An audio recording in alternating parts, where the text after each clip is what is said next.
Bonjour, dans cette vidéo, nous allons voir l'importance de connaître à minima la concurrence avant d'entamer la négociation avec le vendeur de voitures.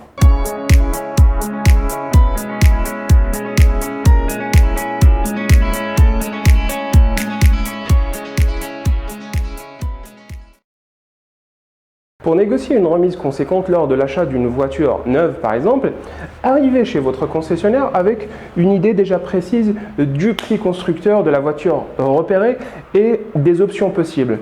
Pour cela, vous avez soit la solution d'aller voir plusieurs revendeurs ou bien d'utiliser Internet ou des sites dédiés comme l'Argus par exemple, qu'il s'agisse d'un véhicule neuf ou d'occasion. La valeur du marché est déterminée par un certain nombre de critères, parmi lesquels bien évidemment l'offre et la demande. Ensuite, il vous faut comparer le prix du même genre de véhicule en vous basant sur les offres des petits revendeurs locaux ou les constructeurs concurrents par exemple. Voici donc un premier exemple de ce qu'il faut plutôt faire.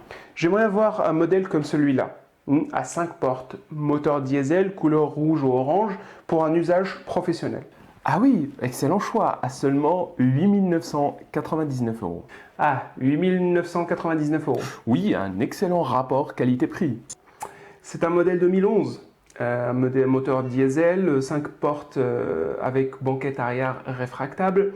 Ce modèle coûtait à sa sortie 10 499 € je pense. Et depuis la sortie du nouveau modèle 2014, qui possède la technologie d'aide à la conduite et le tableau de bord électronique. Aïe aïe aïe, je ne suis pas tombé sur un amateur. Tous les anciens modèles ont subi une importante décote, notamment celui-là. Aujourd'hui, le prix de ce modèle, selon les magazines spécialisés et sites web automobiles, comme l'Argus par exemple, varie entre 5 000 et 6 000 €. Ajoutez à cela qu'il y a pas loin d'ici 3 concessionnaires concurrents que j'ai déjà visités et celui parmi les 3 qui propose le même modèle au prix le plus cher l'affiche à 6 400 €, soit 30% moins cher que vous. Faire jouer la concurrence entre plusieurs marques est une évidence, mais il est souvent aussi très intéressant de faire jouer la concurrence entre plusieurs constructeurs, plusieurs concessions du même constructeur. Chaque concession a sa propre logique de commercialisation. Les constructeurs octroient une prime en fin d'année à chacun de leurs concessionnaires s'ils remplissent des objectifs de vente fixés en début d'année. Si un concessionnaire peine à remplir ses objectifs, il sera plus enclin à accorder des remises conséquentes à ses clients pour toucher son bonus constructeur.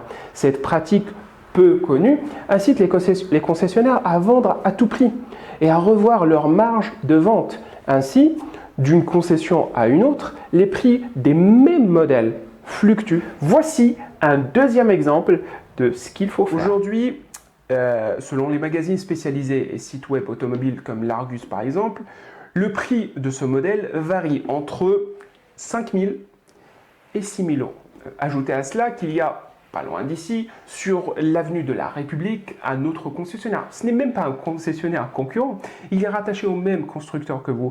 Celui-ci propose ce même modèle avec les mêmes caractéristiques, sauf la couleur. Lui propose une couleur marron clair. Enfin bref, il propose ce modèle au prix de 6 400 €, soit 30% moins cher que vous. Alors qu'est-ce qu'on fait?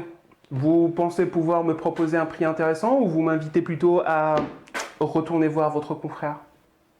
C'est tout pour cette vidéo, je vous remercie de l'avoir vue. S'il y a des points, des conseils que vous avez captés, qui vous ont semblé plus pertinents que d'autres, n'hésitez pas à les mettre en pratique pour faire monter votre compétence. Et n'hésitez pas aussi à me laisser des commentaires si vous avez des questions, des interrogations, des points d'amélioration que vous voulez me proposer ou des critiques constructives. D'ici là, je vous dis à très bientôt pour une nouvelle vidéo.